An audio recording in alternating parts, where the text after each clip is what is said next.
Magic Detective, starring the world's greatest living magician, Blackstone. He tells you the inside story of The Phantom Detective. And right after the story, Blackstone will explain tricks that you yourself can perform. Reveal the guarded secrets of the world's greatest living magician.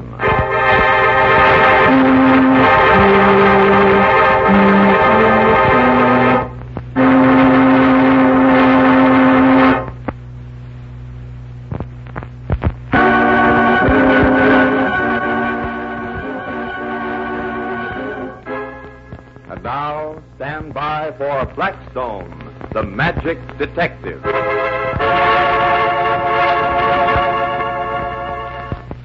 Ellen, lend me that derby you persist in wearing, will you? Well, if you promise not to ruin it for me. Not so sure I trust you with my hat. Last time I let you play tricks with it, you got everything but the kitchen sink out of it. Well, I promise I won't hurt your precious hat. Not that it wouldn't please me if you wrecked it. Oh, well, that's a fine way to talk. Me, I just plain don't like derbies. I think you've made that fairly obvious by this time. Well, anyway, here's the hat, Blackstone. Do your worst with it. Thank you.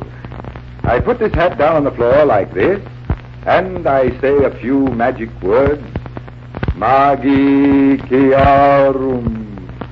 Magi Chiarum. And then I wave my hands back and forth over the hat like this, and presto! Great Scott, the hat's moving all around the floor. Rhoda, look at the darn thing. I'm looking. Well, do you know how he does this? It's the uncanniest thing I've ever seen. I think I've got a hunch. It's the same principle as the thing that happened in Mountain City, isn't it, Blackstone? You're on the right track, Rhoda. Well, I'm not on any track at all. You usually ain't. Oh, I give up. Tell me, how do you make my nice new derby travel around like a snail shell, complete with snails? That's what your hats always remind me of, snails. We'll ignore that track, won't we, Helen? Well, Mountain City was an old mining town that had been deserted for years. There had been gold there once, a little gold, but the mine had been too expensive to work. So, gradually, the town was deserted. The shacks fell to ruin, and there was no one there but the bats in the forest, gradually taking back the land that had once belonged to it. Then, one day, the mine started to be worked again, but not for gold, for new riches, for tungsten. Rhoda and I were scheduled to play the town. I was sitting in my room at the one hotel when Rhoda knocked on the door. Come in. Golly, what a town. How was the stage? Well, the local yokels may call it a stage, but I don't. Well, you could no more do one of your illusions on that stage than fly out the window.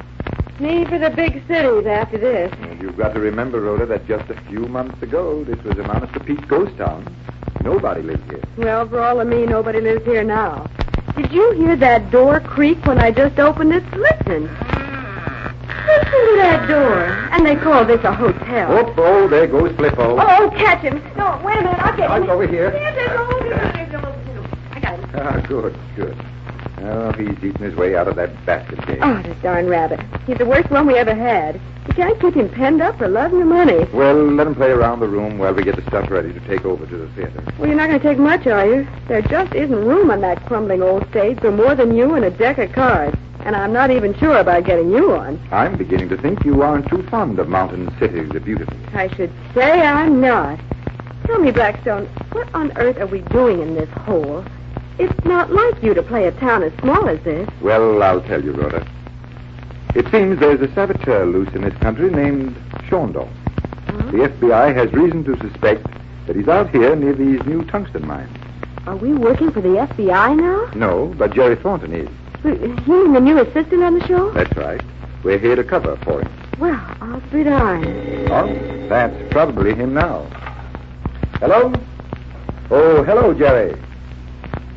Why, certainly, we can get along without you at the matinee. From what Rhoda says about the theater, there wouldn't be room for you anyway. I hope you really have got a lead, Jerry. That Schondorf should be behind bars. Good luck, my boy. Yes, that was Jerry. He's got a lead on Schondorf down at the mines. I told him we wouldn't need him at the matinee. Not at the matinee nor at the evening show. There just isn't room for him. Well, come on. We'd better get some stuff together to take down there. All right. We'll just use the smallest act. Take that vanishing lamp and the big vase and... Oh, what about Flippo? The rabbit? Uh-huh. Oh, we'll have to use him. A magic act is no good without at least one rabbit trick. Well, I better leave him here and come back for him just before the show goes on, or he'll get out and race all over the place. Okay. Shut him in the closet. There you are, Flippo, all safe in a nice black closet. Now, for goodness sake, stay there. Are you ready, Rhoda? It's almost matinee time. And it's... Stay where you are. I beg your pardon? I said stay where you are, Mr. Blackstone. Why, you can't order... I'm sorry? Then perhaps this gun will make you obey. Who are you? You do not know me, but I know you well. And I know your so-called assistant, too. You mean me? You. I mean the man you call Jerry Thornton. Jerry Thornton of the Federal Bureau of Investigation. Oh, it's Schorndorf. At your service. But what is your scheme, Schorndorf? It is very simple, really. I want you to tell me where Mr. Thornton is at the moment. You can't make us tell that. I think I can. We have means of making people tell us what we want to know. I would take your wrist, Fräulein, and turn it ever so gently, and then... then I think you would tell me anything I wanted. Don't you dare lay a hand on her. There's nothing you can do to stop me, Herr Blackstone. Where's the FBI agent? Don't tell Blackstone. I have to tell. I can't let him hurt you, Rhoda. Well, never mind about me. He'll kill us anyway. We'll think about that later. I will thank you to keep still, Fräulein. Yes, Herr Blackstone. Where is he? He's in the closet right behind you. He's pushing his gun through the crack of the door. Not very clever, Herr Blackstone. You think I would fall for an old trick like that one? Oh, no, my friend. But that door's moving. Really moving. Oh, no. That is your imagination, Fräulein. I can see the door in that mirror there. It is not moving. But enough playing. Tell me where he is. That door did move, Rhoda. It's opening. Come out, Jerry. Come out firing. I see you, Thornton. I see you there in the closet. Quick, here's the gun lamp. I've got the bars. We've got him. He's unconscious. Yeah, but Jerry. He shot Jerry. No, Rhoda. He shot my hat and coat.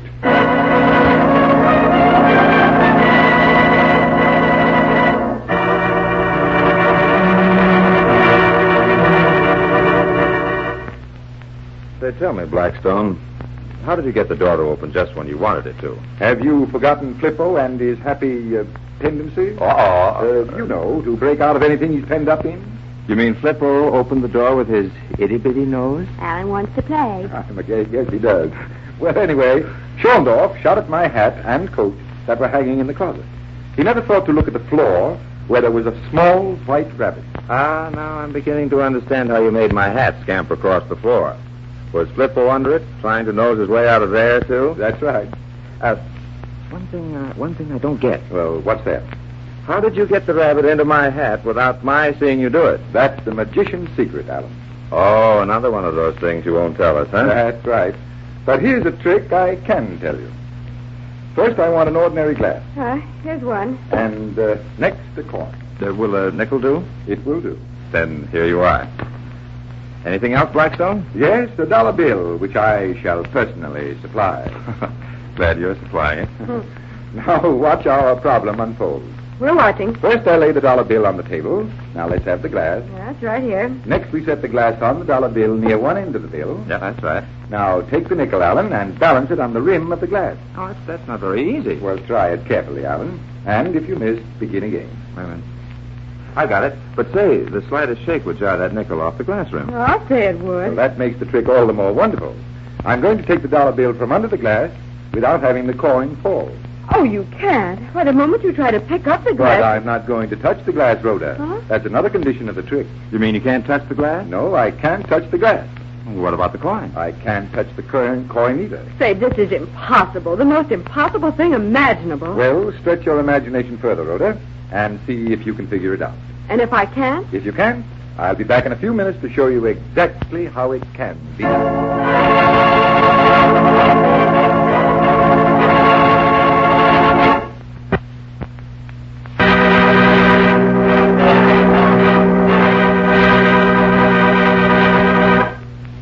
All right, Rhoda.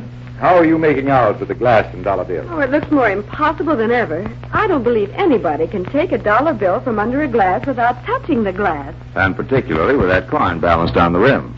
That's the hard part, Blackstone. Oh, I'll say it is. I'll say it is. I just said that. I know.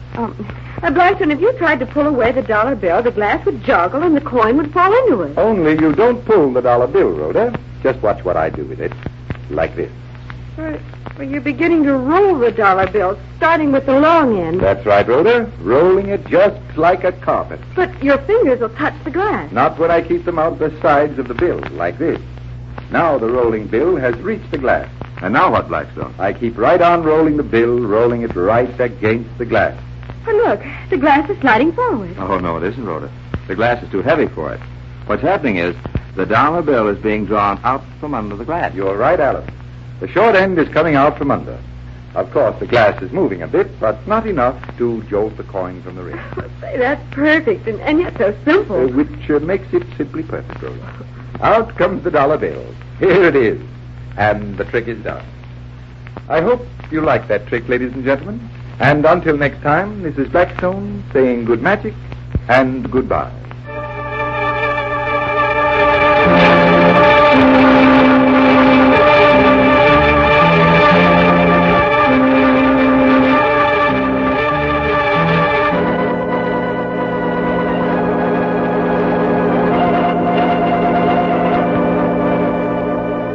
Be with us next time when the world's greatest living magician, Blackstone, tells the story of the riddle of the 7 zombies and explains more tricks that you yourself can perform.